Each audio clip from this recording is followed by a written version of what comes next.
বিশ্বের সর্বোচ্চ নিরাপত্তার কারাগার সিকট, যেখানে সবচেয়ে ভয়ঙ্কর অপরাধীরা বন্দী। এটি হচ্ছে বিশ্বের সবচেয়ে নিরাপদ ও কঠোর নিরাপত্তার কারাগার সিকট, যা এল সালভাদোরে অবস্থিত।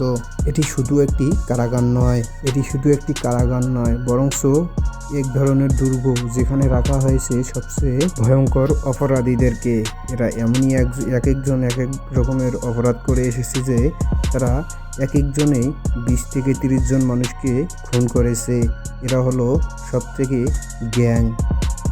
এদেরকে বলা চলে পৃথিবীর সবথেকে বড় মাফিয়া, যারা পুরো ওয়ার্ল্ডে খুন করে থাকে। এই কারাগার থেকে পালানো তো দূরের কথা, বন্দীদের দিনের আলো পর্যন্ত ঠিকমতো দেখতে পায় না।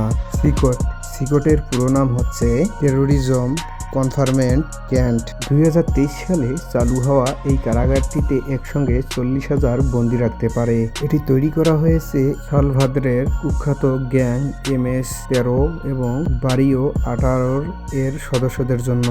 দেশের প্রেসিডেন্ট নাইব বুকেলি অপরাধ দমনের জন্য একে অপরিহার্য বলে ঘোষণা করেছে। সিকটে পালানোর কোনো সুযোগ নেই। এটি বিশাল কংক্রিটের প্রাচীর ও নজরদারি টাওয়ার দিয়ে ঘেরা। 24 থেকে 60টি ড্রোন নজরদারি, 600 সশস্ত্র গার্ড এবং 19টি ইলেকট্রনিক গেটের মাধ্যমে এখানে প্রবেশ বা বাহির হওয়ার প্রায় অসম্ভব। এখানে বন্দীদের কোনো ব্যক্তিগত জায়গা নেই। তাদের সারাদিন কঠোর নিয়মের মধ্যে রাখা হয়। খাবার সীমিত, দিনের বেশিরভাগ সময় তাদের ছোট কক্ষের ভেতরেই গাদাগাদি করে রাখা হয়। বন্দীদের মাথা নিচু করে হাঁটতে হয়। কোনো বিদ্রোহ করলে কঠিন শাস্তির অপেক্ষা করছে।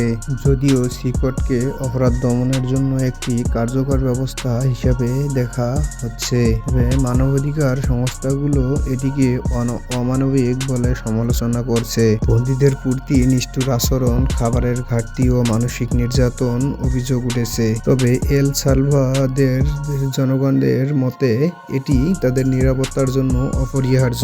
সিকট শুধু একমাত্র একটি কারাগার নয়, এটি অপরাধ দমনের এক চরম দৃষ্টান্ত। বিশ্বের অন্যান্য দেশ কি এই মডেলের অনুসরণ করবে, নাকি এটি মানবাধিকারের চরম লঙ্ঘন? আপনার মতামত কি কমেন্টে আমাদেরকে জানাবেন।